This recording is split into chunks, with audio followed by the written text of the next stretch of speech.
Good morning, students. How are you? I hope all of you are well.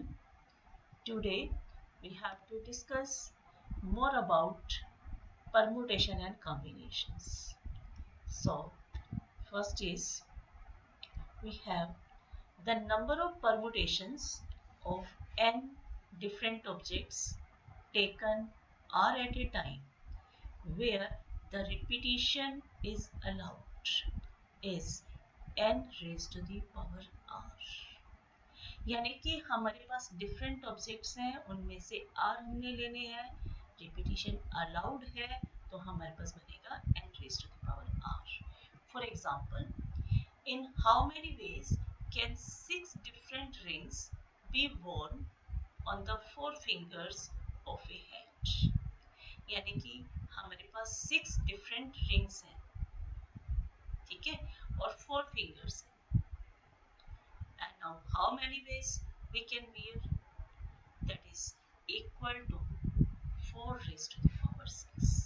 अब ये 4 raised to the power 6 किस तरह से कि एक रिंग में एक फिंगर में हम 6 different types की rings पहन सकते हैं.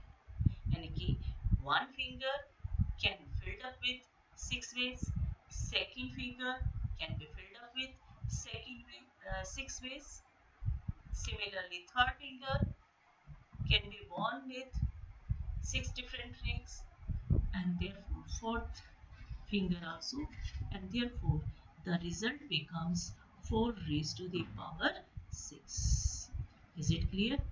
And now the next, the number of ways in which a chairman and a vice chairman can be chosen amongst a group of 12 persons, assuming that one person cannot hold more than one position. यानी कि इसके अंदर क्या है कि जो 12 persons हैं, 12 persons में हमने क्या चूज करना है, चेयरमैन और वाइस चेयरमैन को चूज करना है, ठीक है. और ऑब्वियसली जो वन पर्सन है वो एक से ज्यादा पोजीशन नहीं ले सकता, ठीक है. And now first of all we have to choose the chairman. Chairman can be chosen in 13 ways, 12 ways, and the vice chairman can be chosen in 11 ways, and therefore the number of arrangements becomes 12 into 11, and therefore that is equal to 132. Is it clear? Yes. And now we have the permutations when when all the objects are not distinct objects. जब सारे objects distinct नहीं है तो हम उसमें कैसे arrange करेंगे. जैसे हमारे पास एग्जांपल है रूट का, ठीक है. अब इसके अंदर हमारे पास वर्ड क्या दिया हुआ है, रूट. हमने रूट को अरेंज करना है कि कितने हमारे पास नंबर ऑफ वेज होंगे जब हम रूट को अरेंज करते हैं. रूट के अंदर क्या है कि जो आर है दैट इज रिपीटेड. अब इसमें जो दो ऑब्जेक्ट्स हैं oh oh that is the same, distinct नहीं है ये. तो in this case the letters of the word are not different. जो O है that is of same kind. तो अब इसको अगर हम टू डिफरेंट वे में कंसीडर करते हैं, वन में O1 और सेकेंड में O2, तो उस केस में क्या होगा कि फोर डिफरेंट लेटर्स हो जाएंगे. तो नंबर ऑफ अरेंजमेंट्स कितने होते हैं, that is equal to 4 raised to the power 4 factorial. Either you can say that 4p4, क्योंकि डिफरेंट लेटर्स हैं. अगर ओ डिफरेंट है तो उस केस में हमारे पास क्या बनेगा 4p4, ठीक है. तो अब यहाँ पर क्या होगा कि जैसे अगर हम एक परमुटेशन ले रहे हैं, एक अरेंजमेंट ले रहे हैं are double O1 O2 T, अगर ये दोनों डिफरेंट है, ठीक है, तो हमारे पास ये भी बन सकता है, ये टू वेज में बन सकता है, क्योंकि आर O1 O2 T बन सकता है और आर O2 O1 T बन सकता है, ठीक है. क्योंकि एग्जैक्टली अब यहाँ पर क्या है कि O1 और O2 की पोजीशन चेंज हो गई है, लेकिन यहाँ पर क्या है कि जो O है वो सेम है, ठीक है, जब वो सेम है तो O1 है, O2 को हम डिफरेंट कंसीडर नहीं करते, तो इसका मतलब क्या होगा कि ये जो दोनों अरेंजमेंट्स हैं ये एक सिंगल अरेंजमेंट में कन्वर्ट होगी, because O1 and O2 are same O at both the places. यानी कि अगर ये डिफरेंट होते हैं तो टू डिफरेंट एग्जैक्टली बनते हैं, लेकिन जब ये सेम होते हैं तो we get only exactly one arrangement. ठीक है, तो नंबर ऑफ परमुटेशंस कितने हो जाएंगे, 4 फैक्टोरियल अपॉन 2 फैक्टोरियल। ठीक है, यानी कि क्योंकि जो लेटर्स रिपीटेड है, जैसे इसके अंदर O और O रिपीटेड है, उसके लिए हमारे पास टोटल लेटर्स तो है 4 फैक्टोरियल, 4 है तो इसलिए 4 फैक्टोरियल बन गया, और जो ये रिपीटेड लेटर्स हैं यानी कि O रिपीटेड है and therefore that is divided by 2 factorial. The number of arrangements becomes 4 factorial by 2 factorial, that is equal to 4 into 3 into 2 factorial divided by 2 factorial. This 2 factorial will be cancelled and therefore 4 into 3 that is equal to 3. Is it clear? Yes. Now अब ये देखिए same इसी तरह से हमारे पास क्या होगा ROOT1 के अंदर, ठीक है, ROO कोई भी हम पर्टिकुलर केस ले लेते हैं तो एक सिंगल में कन्वर्ट हो जाता है। अब जैसे ये वाला केस देखिए TO1 O2R और TO2 O1R, क्योंकि जब ये हमारे पास ये दोनों सेम है, O1 और O2 सेम है, तो हमारे पास एक ये सिंगल अरेंजमेंट बन जाता है TOOR। सेम इसी तरह से, ठीक है, RO1 TO2 ये पॉसिबल है, या RO2 TO1, तो ये भी हमारे पास एक सिंगल में कन्वर्ट हो रहा है, दैट इज ROTO। सेम इसी तरह से अगर हम कंटिन्यू करते जाएं, we get 4 into 3 that means 12 arrangements, and this we have to find by 4 factorial divided by 2 factorial, and so we have the theorem. The theorem is that the number of permutations of n objects where p objects are of same kind, p objects same hai and rest are different, and that is equal to n factorial upon p factorial. जैसे अभी हमने किसमें किया था, root के अंदर किया था, ROOT में। रूट के अंदर ये जो O है ये सेम काइंड के ही है, ठीक है, p ऑब्जेक्ट्स, p की बजाय यहाँ पर क्या है, 2 ऑब्जेक्ट सेम काइंड के हैं। टोटल हमारे पास कितने हैं, 4 है, ठीक है, तो ये बन जाएगा 4 फैक्टोरियल अपॉन 2 फैक्टोरियल, ठीक है, तो 4 फैक्टोरियल अपॉन 2 फैक्टोरियल ये भी हमने किया है, that is equal to 12। Okay, and now the next theorem, the number of permutations of n objects where p1 objects are of same kind, p2 objects are of another kind, and pk are of kth kind, and rest are different. And the number of arrangement is n factorial upon p factorial into 2 factorial up to pk factorial। यानी कि जो जो repeated letters हैं उसके लिए हमारे पास हो जाएगा कि उन सबके फैक्टोरियल्स को हम डिवाइड करेंगे, ठीक है, we get n factorial upon p1 factorial into p2 factorial up to pk factorial. अब इसके हम एग्जांपल्स करते हैं।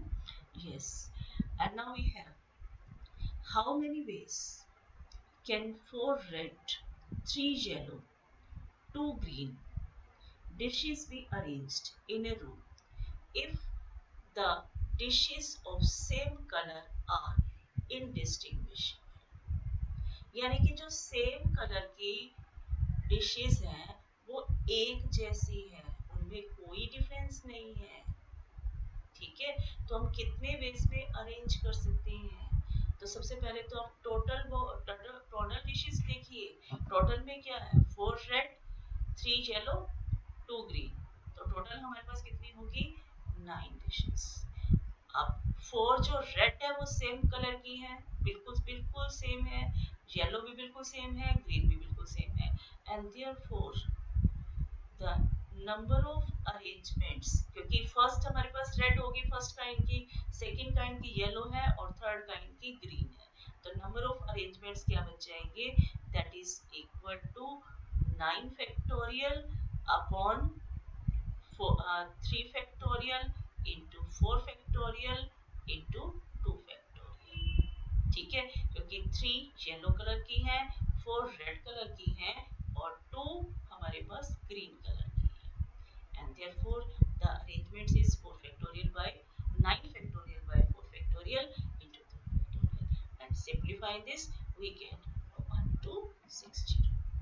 Okay, yes, and now we have the next example, that is the most important example. Find the number of arrangements of the letters of the word independence.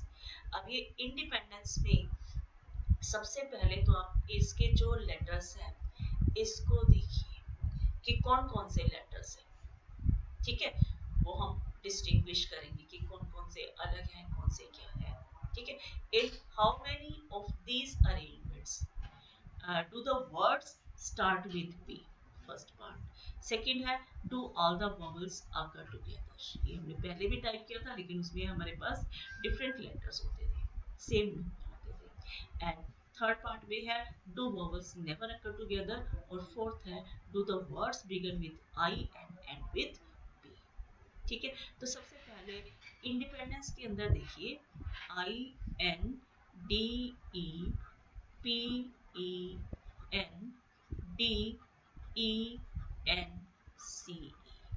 ठीक है।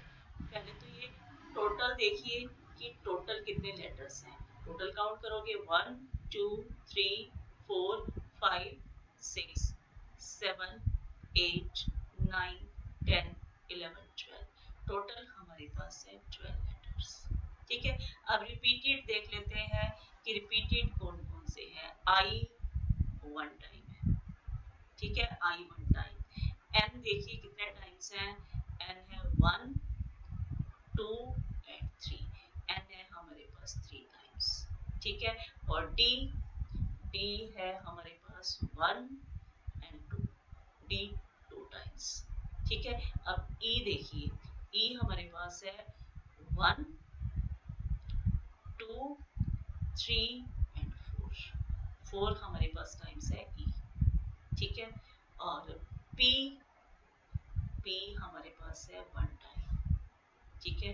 और कौन सा रह गया, सी, सी दैट इज 1 टाइम। अब total count करो, total हमारे पास ये हो गया 1 + 3 4, 4 + 2 6 10 एंड 12, ठीक है। ये टोटल हमारे पास 12 लेटर्स है। तो हमने अरेंजमेंट फाइंड करने हैं कि find the number of arrangements of the letters of the word independence, ठीक है। तो अब ये हमारे पास ये रिपीटेड लाइंस थे, अब इसमें जो हमारे पास टोटल अरेंजमेंट्स क्या बनेंगे, that is 12 factorial upon n 3 times था 3 फैक्टोरियल से डिवाइड कर दिया, d 2 टाइम्स था 2 फैक्टोरियल से डिवाइड कर दिया, और e 4 टाइम्स था 4 फैक्टोरियल से डिवाइड कर दिया। बाकी हमारे पास सिंगल टाइम थे, and therefore arrangement is this one, okay. And after simplification we get 166 3200। Is it clear? And now we have do the word starts with P। अब P से start करना है, P से स्टार्ट फिक्स, यानी कि P को हमने fix कर दिया एक्सट्रीम लेफ्ट पोजीशन पर, और रिमेनिंग कितने लेटर्स हो गए हमारे पास 11 लेटर्स हो गए, ठीक है। अब ये 11 लेटर्स को हमने क्या करना है, अरेंज करना है। अब रिमेनिंग 11 में भी सेम इसी तरह से हम चेक कर लेते हैं कौन कौन से रिपीटेड है। P सिंगल था, बाकी सारे रिपीटेड थे, जैसे N 3 टाइम्स रिपीट था, E 4 टाइम्स था, and therefore the arrangement now becomes is 11 factorial upon 3 factorial into 4 factorial, और सिंप्लीफाई करने के बाद हमारे पास क्या हो गया 138,600। Okay, and now we have the second part, do all the vowels occur together, ठीक है। अब इंडिपेंडेंस में जो हमारे पास वॉवल्स थे, वॉवल कौन कौन से थे, एक तो हमारे पास आई वॉवल था, और ई था 4 टाइम्स। ठीक है, ई हमारे पास 4 टाइम्स वॉवल था और आई सिंगल था। ठीक है, तो हमारे पास टोटल वॉवल्स कितने हो गए? 5 वॉवल्स हैं। ठीक है, और कंसोनेंट्स क्योंकि 12 minus 5 plus 1 packet of vowels. ठीक है, तो ये हमारे पास कितने हो जाएंगे? क्योंकि ट्रिपल 4 टाइम्स ई और आई को हम 1 पैकेट कंसीडर करेंगे, सिंगल ऑब्जेक्ट कंसीडर करेंगे, तो यानी कि सिंगल ऑब्जेक्ट ये जो हमारे पास हो गया 12 minus 5 plus 1, that means we get 8 objects, and now these 8 objects can be arranged. इसमें क्या है? 8 जो डिफरेंट ऑब्जेक्ट्स हैं, इसमें 3n है, 2d's है, तो therefore that can be arranged in 8 factorial upon 3 factorial into 2 factorial. ठीक है, along with this 8 objects we have to arrange vowels also. ठीक है, तो वॉवल्स में हमारे पास 5 वॉवल्स हैं और ई 4 टाइम्स है, and therefore that can be arranged in 5 factorial divided by 4 factorial. ठीक है, and now the number of arrangements in which all the vowels occur together by multiplication principle, we have 8 factorial by 3 factorial into 2 factorial divide into 5 factorial by 4 factorial, यानी कि जो दोनों results आए हैं इन दोनों को हम क्या करेंगे? मल्टीप्लाई करेंगे, and therefore we get 16800. Okay, and now we have next part. Do all the vowels never occur together? Do all the vowels never occur together, यानी कि जो टोटल अरेंजमेंट्स थे उस अरेंजमेंट में से हम क्या करेंगे? जो vowels occur together है उसको हम माइनस करेंगे। ठीक है, and therefore we have जो फर्स्ट केस आया था उसका आंसर 1663220 था और जो सेकंड था उसमें 16800 था, and therefore we get 1646400. Is it clear? Yes, and now we have the fourth part. Fourth में क्या है कि do the words begin with I and end with P, यानी कि जो लेफ्ट एक्सट्रीम पोजीशन है वो आई से स्टार्ट करना है और एंड इसको हमने पी से करना है।